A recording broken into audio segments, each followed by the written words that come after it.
I'll start here. So what happens is if the US puts a 25% tariff on my product, let's say I sell my product for $10. Okay? The USA says that the importer, which is the US resident, if he wants to buy my $10 product, he has to pay a penalty of 25% for buying it in Canada instead of staying in the USA and buying locally, right? So that's where the misconception is, right? So people think that it's the American who's paying the tariff. But the reality of it is, what happens is we're competing from Canada to sell into an American market. And the only reason this really works for us is because we're working on a 73-cent dollar. Okay? So what happens is you, the poor bastard who's out there working for a living, still thinks that your dollar is worth $1, but it's really only worth 73 cents in buying power, because everything that you buy, not everything, but most things like an iPhone or a car or shingles for your house are generally based on the US dollar, because the raw materials come from commodities markets and whatnot. That varies depending on where you're at for whatever reason, but so anyway, so we can make it cheaper in Canada because I can trick you into working for 73 cents where the American has to pay $1 for the same amount of labor. So what happens is now I can sell my product into the US, and if I can sell it, I can take the other, what is that, 27 cents? And that's used up to pay for the cost of getting my product to the USA, and it pays for the customs broker, and then it leaves me with a little bit better margin so that I can be competitive with the guy in America who's already selling a $10 product, right? So maybe I can go in there and I can sell it for $9.99 because I've got cheaper labor. Okay, so what Trump has figured out is that if he puts a 25% tariff on there, now he's going to make me, while I'm only charging $9.99, he's going to make my customer pay an extra $2.50. So now my product went from being worth $10 in the American market to costing $12.50, right? So what happens? The American consumer says, I can buy it here for $10. I would have bought it from you for $9.99, but now that it's $12.50, I'm just going to buy it here for $10, right? So that's the overview of how a tariff works. Now, why does it hurt us in Canada? Because now in order to sell my product, which I need to do to stay alive and stay afloat and pay my employees and then all that sort of thing, I need to keep the money coming in. So what do? I take that and I change my price to $7.49 so that when my customer has to pay his 25% on top, I'm still cheaper than the $10 in USA. So right now, fortunately, in my business, I am USMCA compliant. USMCA. So this tariff doesn't affect me yet. I'm very lucky because if it was considered automotive or any of the other categories that are currently under these 25 and 35% tariffs, like aluminum and steel and whatnot, then I would be playing this game already. Okay? So I'm very fortunate. However, that could change very soon. Now, what happens is, right, I pay the tariff. We tell the customer that he's paying the tariff, but I pay the tariff by taking it out of my profit. Now, 25%, the average company that you see when you go into a store or any other type of business, they're probably making 10%. Maybe they're making 15%. Very few are making 20% profit, clear profit, right? You come and charge them 25% of their sale price, they're paying 5% for you to take their goods. They're basically hemorrhaging money. They're going broke at 5% if a 25% tariff were to apply. So that's why you see companies that rely on the US market close up shop, So now what happens if the tariff goes to 100%? Now that $10 item, in order to compete in the US, if he puts this on every possible item like he did for the few days last year, that means that $10 item now has to compete at a price point of $20.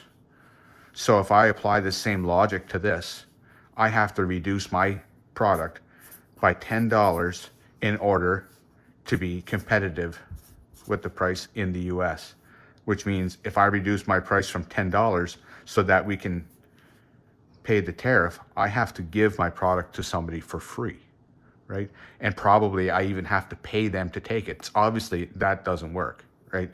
That means unless you have a very specialized product that the Americans don't make themselves, or they can't get themselves, or they don't want to learn to make themselves, you're probably not going to sell it to the Americans. Things like potatoes, softwood lumber, ruby tracks probably will not cross the border again, which means a lot of people will lose their jobs. There'll be less demand for the Canadian dollar, so that 73-cent dollar will probably fall to 50 cents or maybe lower. Well, part of what makes your dollar have value is the desire for other countries to acquire it, whether it be for purchasing or investment or whatnot. If you don't export anything, nobody needs your dollar, right? So your dollar falls. So what do you do to fix it? You print more money and your dollar falls again. So then you say, well, let's just trade with other countries. Currently in Canada, 75 to 80% of all of the Canadian exports everywhere in the whole wide world, right? We've got this beautiful North America and Europe and Africa. 75 to 80% of the stuff we sell goes to the United States. Even if we doubled the last 20% of our export to, even if we doubled that to the rest of the world, it still would only be a fraction of what we are currently exporting to USA. So it's not just as simple as saying, let's sell to everybody else, because they have the same issues. They're growing their own potatoes and they're growing their own wood. And the last thing they want you doing is competing in their markets, right? So it's not a simple solution. So the part of this that I struggle with is right now, or let's say a year ago, we had Lutnick says the second best deal in the world with the best and biggest market in the world. The second best deal. Then Trump comes in, upsets the apple cart.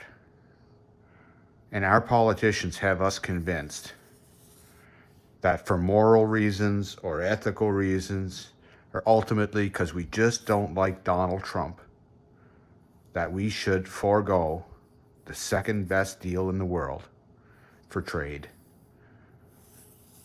for this over here. So what does that mean for you? That means at best, if it comes to this, at best, 3 more years before Trump is replaced, right? Likelihood that whoever comes after Trump will be of similar mindset. And even if not, if they are favorable to Canada, it will take years probably to get back to this, if ever, to multiple trade negotiations and renegotiations. And like how tough do you guys want it to be? Like, is it worth, like maybe your kids don't go to college because you don't have enough money, and maybe you don't ever get to have a doctor because there's no money to pay them, and maybe you share an electric car with your neighbor because you can't afford to have one of your own. There's lots of solutions, but I just don't understand why everybody is so, desires this, when all we got to do is just fucking put up with it for 3 more years.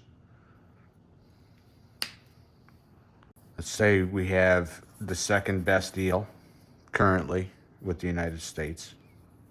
Right now, an iPhone is worth anywhere from, I think, maybe a brand new iPhone, let's call it $2,000 Canadian. I know there's some cheaper and there's some more expensive. If Trump puts 100% tariff on us and it lasts any length of time, Canada is going to put 100% tariff on USA. Where do iPhones come from? Your $2,000 iPhone is going to be $4,000. Okay? So that's not a big deal. You can get a Samsung. Then the alternator for your car, which may be a Chevrolet and is probably made in Detroit, that costs $560, is going to be, $1,120. Okay? So you sell your Chev and you buy a Toyota. Only thing is nobody's going to want to buy your Chev because they're not going to be able to afford to fix it, right? Same thing for Ford and Dodge, because when this all happens, they're going to pull out of Canada completely.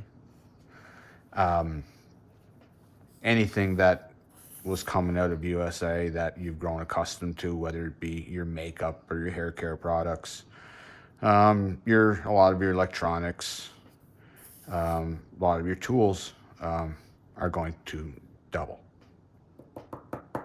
if you choose this deal. So you're going to have to pay twice as much for shit knowing that you're going to make that much less money. And then you're going to spend 10 years trying to get back here.